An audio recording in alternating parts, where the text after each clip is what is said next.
There's a house near the edge of town that I swear is still watching me. I know how that sounds crazy, paranoid, maybe even a little dramatic. But I've lived with this feeling for almost 10 years now, and I'm telling you, some places don't forget.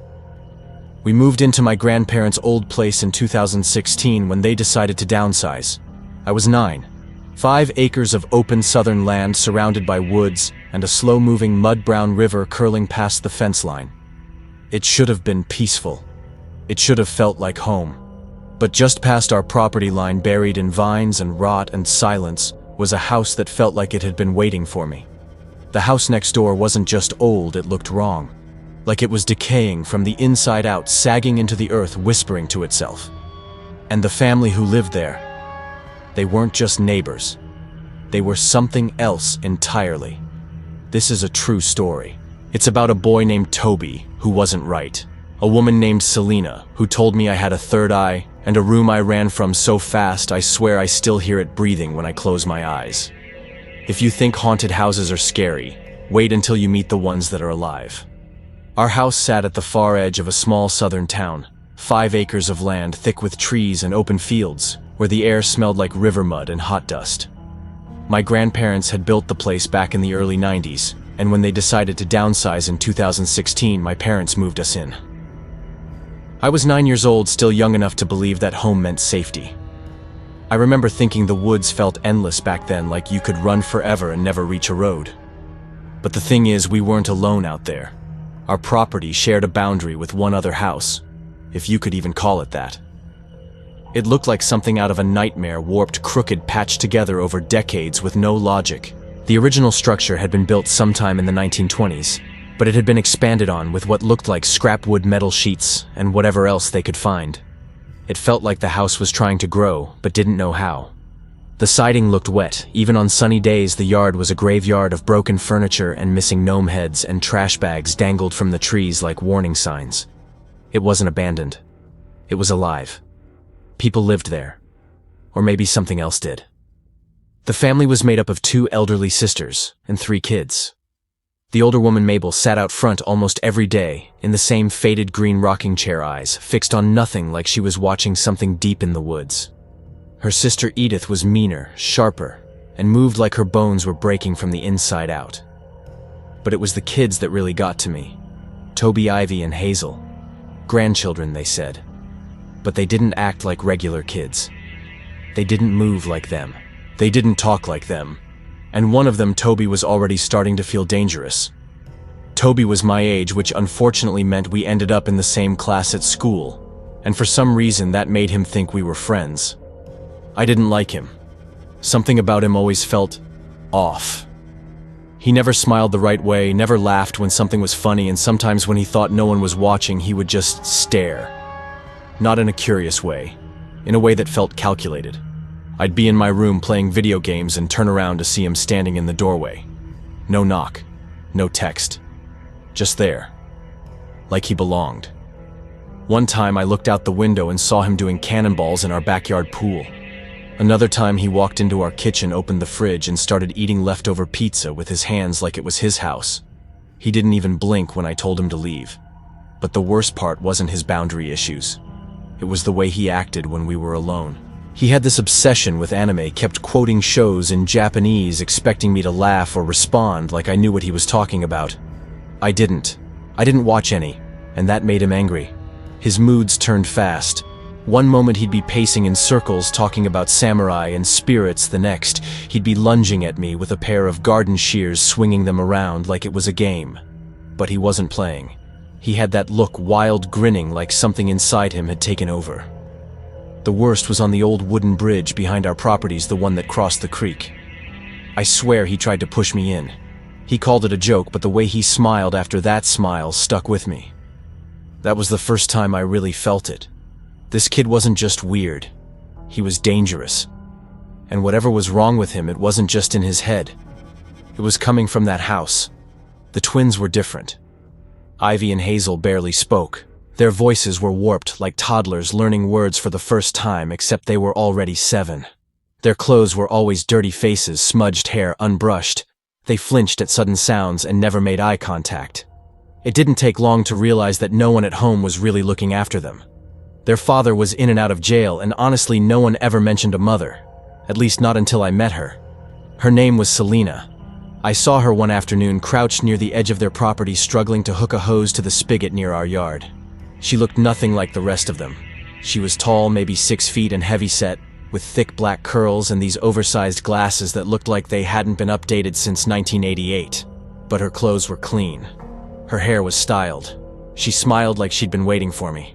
She asked if I could help her with the faucet. I walked over and twisted it once it moved easily. She gasped, clapped her hands, told me I was so strong, so helpful, so special. And I believed her. She made me feel like I mattered. Then she said, "Did you know you have a third eye?" I blinked. "What?" She smiled wider. "We all have one. Not a physical eye, a spiritual one. It lets you see the truth." Before I could ask anything, she turned and said, "Come with me. I want to show you something." I followed her. I don't know why. Maybe because she made me feel important in a way nobody else did. That's how I ended up inside their house for the first time. And the moment I stepped through the door, it hit me like a wave. The smell. Like rotting food, wet mold, and something else, something I still can't name. This wasn't just a house full of trash. This place had soaked in something darker.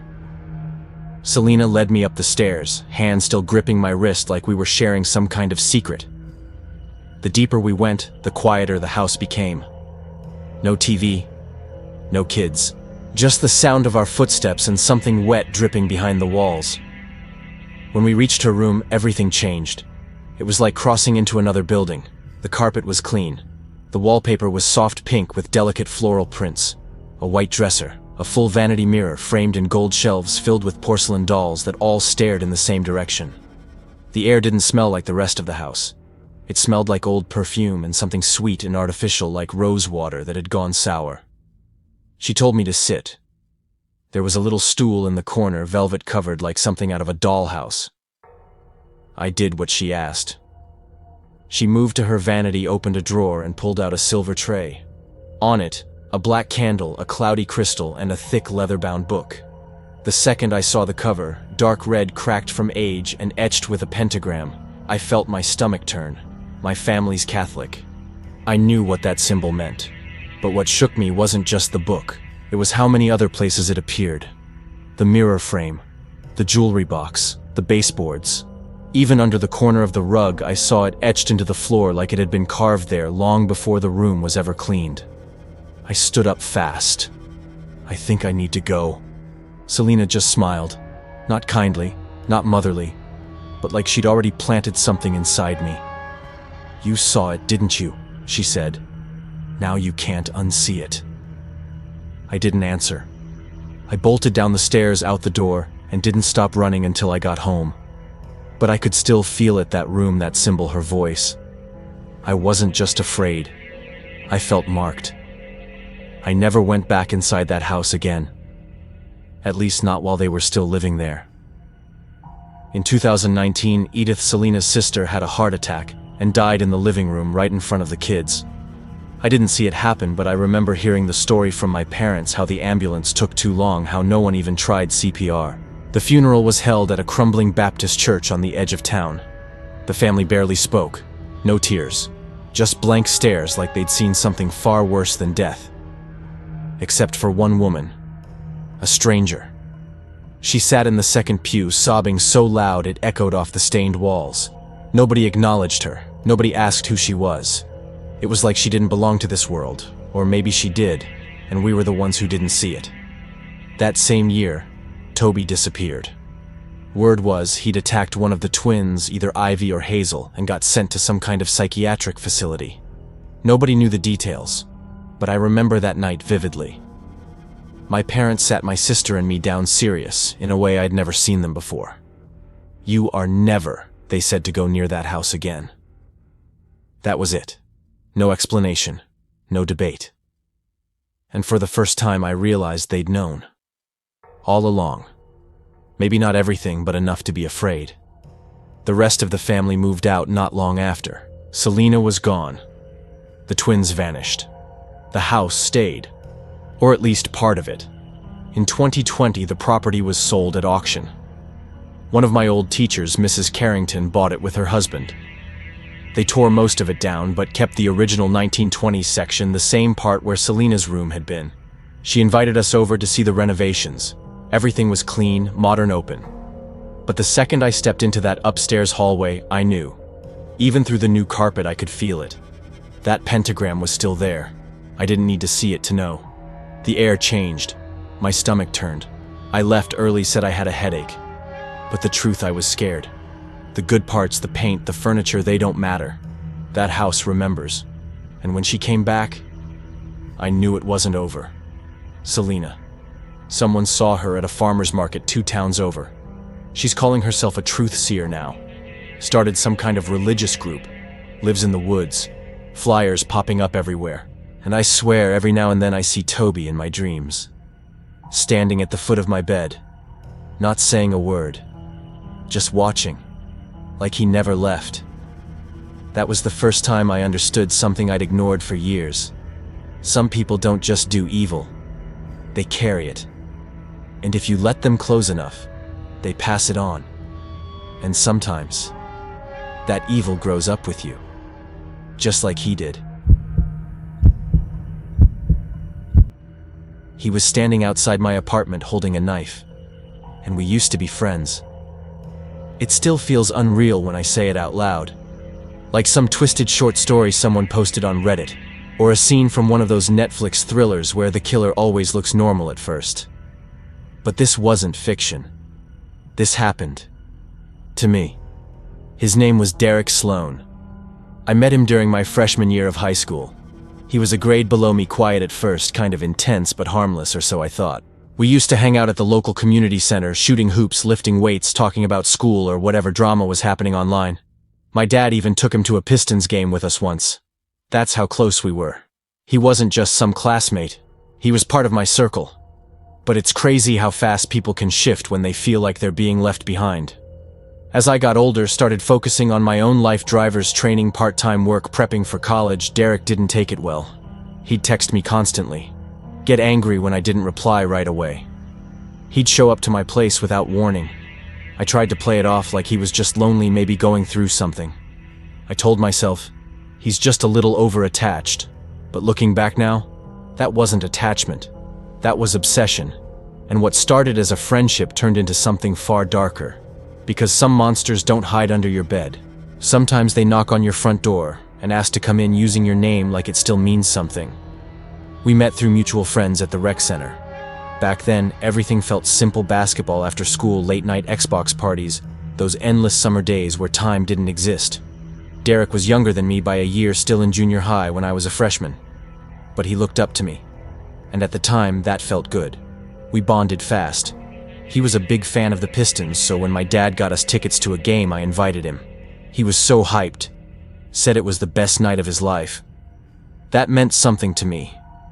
I thought I was being a good friend, but I started noticing little things, subtle at first. He never wanted to hang out with anyone else unless I was there.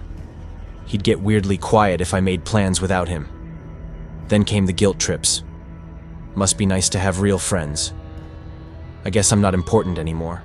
I'd laugh it off, try to ignore the passive-aggressive texts, but they got more intense. Every time I told him I was busy, whether it was cleaning the apartment, spending time with family, or just needing space, he'd blow up. Sometimes he'd remove me from Snapchat without warning. Then, a day later, he'd add me back, like nothing happened. It became a cycle, and I kept telling myself it was nothing. Just a clingy friend, just a phase. But the truth is, I saw the red flags. I just didn't want to believe them. I didn't want to admit that someone I once trusted was starting to scare me. And that denial, it nearly cost me everything. One night I told him I wasn't free. I had to stay home and clean the apartment.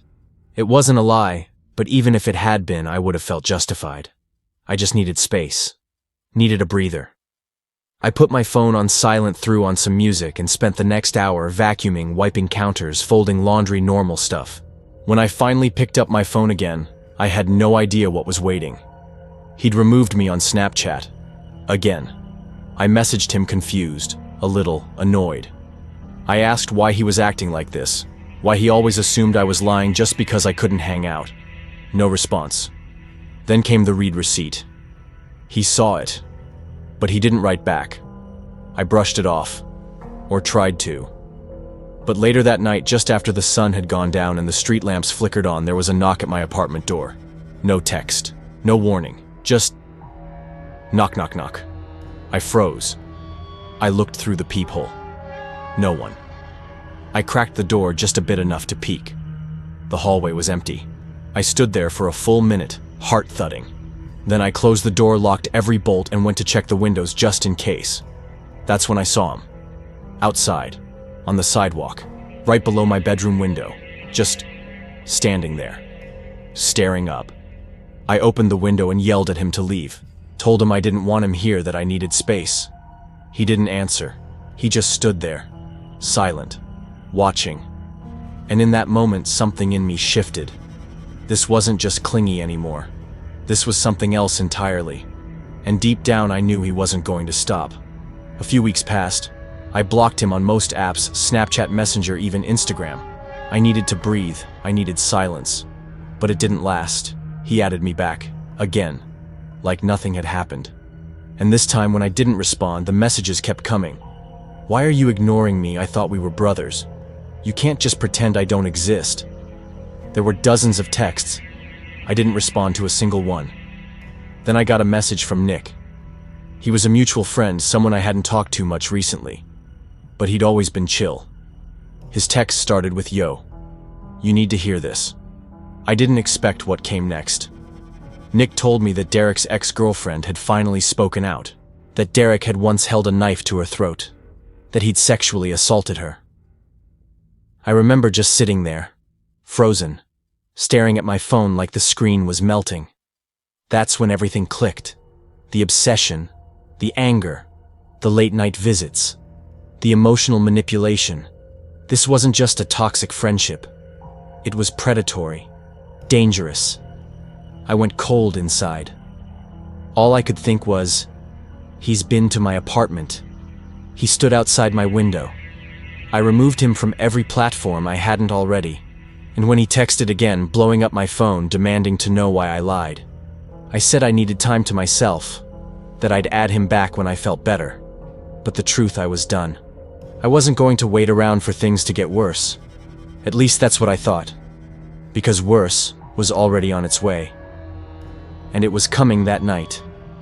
That night, my parents were out. They'd gone to the next town over for dinner with some old friends, which meant for the first time in a while I was completely alone. The apartment was quiet, unnervingly so. I tried to distract myself with music, Netflix, whatever I could find to take my mind off things. But deep down, I was wired. Every creak in the floor, every gust of wind against the window, it all made me jump. Then came the knock. Not loud, just deliberate. Knock, knock, knock. I froze, waited, checked the peephole. Nothing. I opened the door. A crack hallway was empty. Nobody in sight. I tried to laugh it off. Teenagers messing around, I told myself. Kids being stupid. But when I glanced out the window, my stomach dropped. The streetlight out front had burned out, so it was hard to see. But just barely in the shadows near the sidewalk, I caught movement. A shape. A person. And when I focused, it was him. Derrick. Standing completely still, looking up at my window. No expression. No sound. Just staring. I opened the window and yelled at him to leave. Told him I didn't want him here. Told him I'd call the cops. He didn't say a word.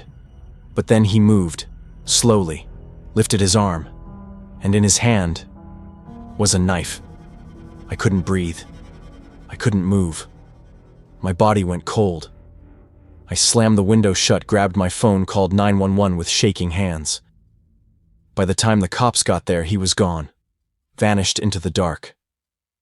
But the damage was done, because I'd seen the look in his eyes. And I'm telling you right now, he came there to kill me. I gave the police everything I could, description, time messages, everything. But there wasn't much they could do. He hadn't broken in. He hadn't touched me. He just stood there, holding a knife. And that apparently wasn't enough. They told me to stay vigilant, lock my doors, call again if he returned. But I could hear it in their voices. They didn't take it seriously. My parents came home that night to find me sitting in the living room, all the lights on a baseball bat in my lap still shaking. I told them what happened. My dad looked furious. My mom looked sick. And I just sat there numb. For weeks after that, I didn't sleep right. I kept thinking I heard footsteps in the hallway, a knock on the window, a shadow moving outside. Every time I closed my eyes, I saw his face the way he stood there, like he belonged, like I had no right to be afraid of him. And maybe the worst part, I believed it. I kept thinking, what if I hadn't checked the window? What if I'd opened the door a second time? What if he'd gotten in? I haven't heard from Derrick since that night. No texts, no calls, nothing. It's like he vanished, but part of me doesn't believe he's gone. Part of me thinks he's just waiting, watching from a distance, biding his time. Because some people don't need a reason to hurt you. They just need the opportunity. And ever since that night, I've realized something. The scariest part isn't that he might come back. It's that next time, I might not see him coming. And that thought, it follows me. Into every dark hallway, every empty parking lot, every quiet room, just like it did that night at the theater. We were the only two people in that theater, until he walked in and sat right behind us. It was supposed to be a fun, chill night. A first date. Something simple. Something normal. I'd met her, Sophie, on a dating app, and we'd been texting for a couple of weeks. We clicked right away over horror movies. So when Smile came out, it felt like the perfect excuse to meet up in person. Late night show, empty theater, no awkward small talk during the trailers, just us, the screen, and a little tension you hope turns into something. I picked her up around 9:30. She was soft-spoken, friendly but shy. It felt easy, natural even. We talked about childhood fears, the movies that messed us up as kids, those weird VHS covers from Blockbuster that haunted our dreams. I remember thinking this might actually go somewhere. The theater was old, one of those neon-lit places just off the highway with flickering lights and carpet that smelled like 1997. We joked that it felt like a horror movie set, which in hindsight wasn't funny at all. When we walked in, the guy at the counter laughed and told us we were the only ones who bought tickets for that showing. Just me and her. At first, that felt perfect. Romantic even. But the truth. It only made us easier to isolate, because 15 minutes later, the door creaked open, and a man walked in. No ticket check, no snacks, no hesitation. He just sat. Right behind us. The place already gave off weird vibes before we even stepped inside. It was one of those off-brand theaters on the outskirts of town, tucked behind an old bowling alley and a shut-down Radio Shack. The neon signs flickered like they were trying to send Morse code. Inside the lobby was dead quiet. No music, no customers, just the low hum of bad lighting and the guy at the counter scrolling on his phone. He barely looked up when we walked in. Said we were the only ones who had bought tickets for that showing. At first that felt like a win. No crowds, no loud teenagers, just us and the movie. We grabbed seats dead center, 4 rows from the back, perfect view. The theater was freezing though. Sophie shivered and joked that it felt like a morgue. I gave her my hoodie, and we laughed about how this already felt like the setup to a found footage movie. You know, 2 kids go to a horror movie and never come back. There was this tension, but in a good way. We whispered while the trailers played, talking about which horror movies had messed us up the most growing up. It felt easy, safe, and maybe that's why it hit so hard when the door creaked open. Not fast, not loud, just slow. Someone walked in, didn't look around, didn't check their phone, didn't hesitate. They just made their way up the stairs and sat down directly behind us, like they already knew where we'd be. At first, we didn't think much of it. Just another latecomer, maybe someone bored and wanting to kill time. But then, we noticed something. He didn't stop to look around, didn't glance at his ticket. He walked in like he already knew where he was going, straight up the steps, and without a second of hesitation, he sat down. Right behind us. There were maybe 100 open seats. He picked the one directly behind mine. Not 1 row back, not diagonal, directly behind. Sophie turned her head slightly, giving me a weird look. Like, seriously? I just gave a soft chuckle under my breath, trying to play it off. But deep down I felt it. That pressure. That quiet tension that creeps up your spine when something's off but you can't explain why. A minute passed, then 2. I felt it again. That unmistakable sensation being watched. I casually glanced back, just a quick peek. And he wasn't watching the screen. He was watching us. His eyes weren't blinking. His posture wasn't relaxed. He was leaning slightly forward like he was studying us. Not curious. Not confused. Just locked in. I whispered to Sophie. He's staring. She nodded slowly. I know. We tried to ignore it. The movie had just started. And honestly, part of me felt ridiculous. Maybe we were overthinking it. Maybe he was just weird. But then I felt something shift. Not in the air. In him. Because it didn't feel like we were just being watched. It felt like we were being chosen. I kept telling myself it was nothing. Maybe he had bad vision. Maybe he was just zoned out. But the longer we sat there, the more I felt like I was shrinking into my seat. Like I needed to disappear. Every few minutes I'd glance back, always subtle, always quick. And every single time his eyes were right there. Not blinking, not shifting.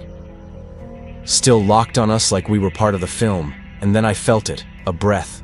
Not mine, not Sophie's. A slow, warm exhale brushing against the back of my neck. It wasn't exaggerated, it wasn't dramatic, but it was intentional. He had leaned forward. I could feel him behind me, too close, too still. I turned around sharply and caught him mid-lean. His face was close enough that I could make out every pore in the dim light of the screen. I stared at him and said, "Dude, can you not?" He didn't blink. Didn't respond. Just slowly sat back into his seat. Like I'd interrupted something. That was it. That was the moment I knew we weren't just being watched. We were being targeted. I whispered to Sophie. "We're moving." We got up, grabbed our stuff, and slipped down to the front row. The angle was terrible. Our backs were fully exposed. And even from down there I could feel it, that pull. That sickening sensation that something was still right behind us. I didn't even want to look back. Because part of me already knew he still hadn't taken his eyes off us. Halfway through the movie we heard footsteps. Not from the screen. Not in the film. Real footsteps, slow, deliberate, coming down the aisle behind us. Sophie gripped my arm. I froze. We didn't turn around. We just listened. The steps stopped.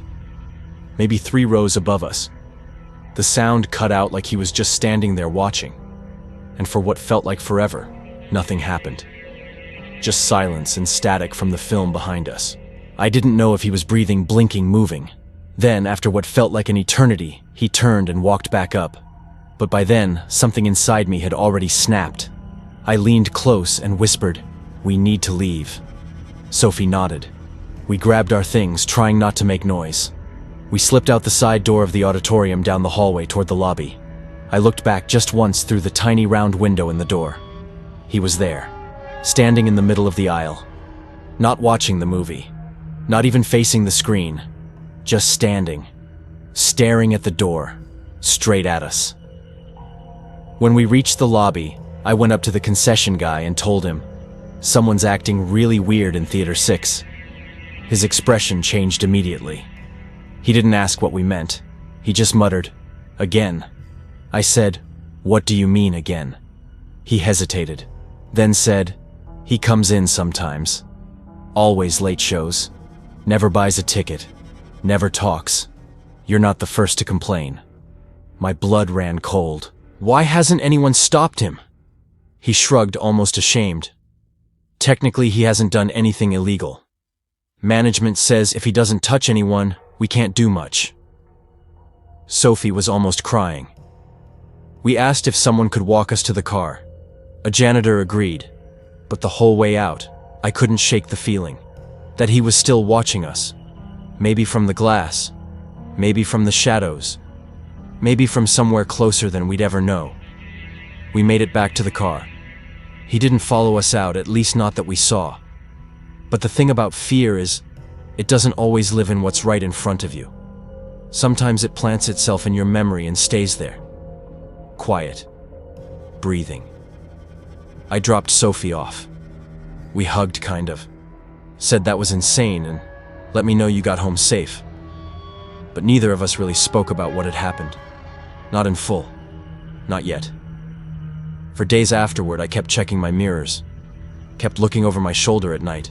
The image of that man standing in the aisle, dead still watching, burned itself into the back of my mind like a photo I couldn't delete.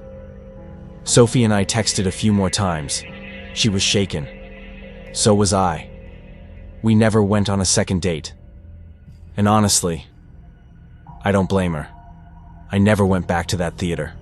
Haven't even driven past it. Just thinking about that glass window, about his eyes tracking us through the dark, makes my chest tighten. What haunts me most isn't just what happened. It's what didn't. He never said a word. Never touched us. Never made a move. And that's why no one could stop him. Because in this world, fear isn't always loud. Sometimes it's a man in the shadows, who doesn't blink. A man who shows up, chooses you, and leaves no trace. And the worst part, I don't think it was random. I think he came for us. And I think he still remembers. Some stories don't end with answers. They end with silence and the echo of a stare you can't forget. And maybe that's what makes them so terrifying. Not the blood, not the jump scares, but the reality that no one stopped him, that someone can walk into your life, unsettle your world, and vanish without ever saying a word.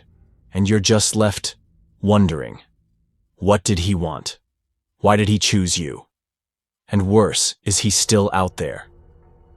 If you've ever felt something like this, like your safety was slipping away in the most public, familiar places, I want you to know you're not crazy. You're not overreacting. Your fear is real, and your instincts are worth listening to. Trust your gut. Look out for each other. And if this story made your skin crawl like it did mine, tell me in the comments, have you ever had a moment where something felt off and no one else believed you? I read everything you share. You're not alone in this. Save this video if it hit you somewhere deep. Share it with someone who needs to know they're not imagining the darkness.